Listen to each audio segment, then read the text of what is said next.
पाकिस्तान का सेना प्रमुख फील्ड मार्शल आसिम मुनीर ने अमेरिका की धरती से भारत के खिलाफ परमाणु धमकी दी है। उसने चेतावनी दी कि यदि इस्लामाबाद को भारत से अस्तित्व का खतरा महसूस हुआ तो वो आधी दुनिया को अपने साथ ले डूबेगा। यह अपनी तरह का पहला मामला है जब किसी देश के सेना प्रमुख ने अमेरिकी धरती से किसी तीसरे देश के खिलाफ परमाणु धमकी दी हो। बिजनेसमैन और मानद वाणिज्य दूत अदनान असद द्वारा टैंपा में आयोजित एक ब्लैक टाई डिनर में पहुंचे मुनीर ने वहां मौजूद लोगों से कहा कि हम एक परमाणु संपन्न राष्ट्र हैं। अगर हमें लगा कि हम डूब रहे हैं तो आधी दुनिया को अपने साथ लेके डूबेंगे। मुनीर ने भारत के साथ 4 दिनों के संघर्ष के बाद ही 2 महीनों में अपनी दूसरी अमेरिकी यात्रा के दौरान सिंधु नदी के नियंत्रण को लेकर भारत पर भी निशाना साधा। उसने कहा कि हम भारत के बांध बनाने का इंतजार करेंगे और जब वो ऐसा करेगा तो हम इसे 10 मिसाइलों से नष्ट कर देंगे। द प्रिंट के मुताबिक उसने आगे कहा कि सिंधु नदी किसी भारतीय परिवार की जागीर नहीं है। हमारे पास मिसाइलों की कोई कमी नहीं है, अल्हम्दुलिल्लाह।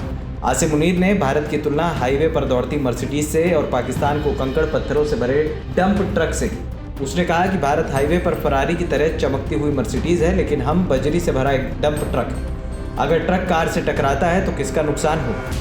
मुनीर ने दावा किया कि भारत खुद को एक विश्व गुरु के रूप में पेश करना चाहता है, लेकिन वास्तव में वो इससे बहुत दूर है। उसने कनाडा में एक सिख नेता की हत्या, कतर में 8 भारतीय नौसेना अधिकारियों की गिरफ्तारी और कुलभूषण जाधव मामले का जिक्र करते हुए दावा किया कि ये घटनाएं भारत की अंतर्राष्ट्रीय आतंकवाद में कथित संलिप्तता का अकाट्य प्रमाण है। मुनीर ने अमेरिकी राजनीतिक और सैन्य अधिकारियों के साथ साथ पाकिस्तानी प्रवासियों से भी मुलाकात की। इस दौरान उसने निवर्तमान अमेरिकी सेंट्रल कमांड के कमांडर जनरल माइकल कुरिल के सेवानिवृत्ति समारोह और एडमिरल ब्रैड कूपर के कार्यभार ग्रहण समारोह में भाग लिया। मुनीर ने कुरिल्ला के नेतृत्व और अमेरिका पाकिस्तान सैन्य संबंधों में उसके योगदान की प्रशंसा की।